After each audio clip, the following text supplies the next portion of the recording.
Controversial new book about Princess Diana that's raising questions about her death. NBC's Keir Simmons is in London. Keir, good morning.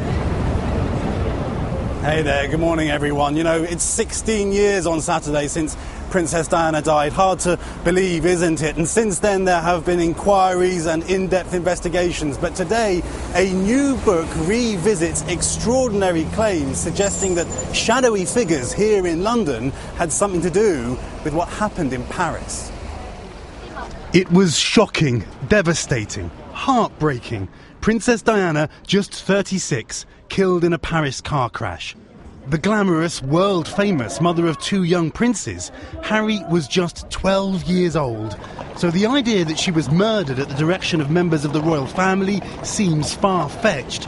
Yet the claim is made again in a new book. The author says Diana was killed by members of the elite British Special Forces, known as the SAS. But the bottom line to me is justice must be done. The truth must come out. The people must know that Diana was murdered and do something about it.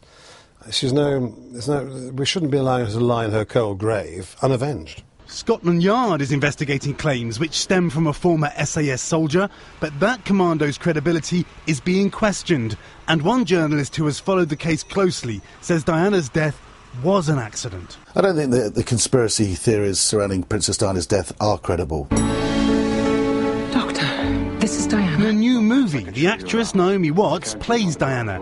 It focuses on the last 2 years of her life, years when Diana fell in love with a heart surgeon. I'm in love with a heart surgeon. But the movie too is being described as speculation by the very man who was the focus of Diana's attention. Dr. Hasnat Khan told a British newspaper, "It is a complete lie. I have never given any approval for the movie. It is based on gossip," he says, and Diana's friends talking about a relationship they didn't know much about, and some of my relatives who didn't know much about it either. One of the last journalists to speak to Diana in Saint-Tropez just 3 weeks before the crash told NBC News via Skype that she shared with him some of her hopes for the future. And her sons were suggesting that she might move to America. But he too does not believe she was murdered. He says 16 years after her death, the remaining question is simply this: what would life have held for her if she hadn't died on that August night? And the journalist you heard there, Charles Ray, says Diana said something else extraordinary in that conversation. He says as she turned to leave, she said, "You'll be surprised by what I do next." Of course, we'll never know what that was. But William and Harry themselves, guys, have said it's time to move on. So perhaps all of these folks revisiting all of this should listen to them, guys. Yeah, it must be hard for them. Hear, hear. Hard to believe it's been 16 years since she died. Keir Simmons in London this morning. Keir, thanks so much.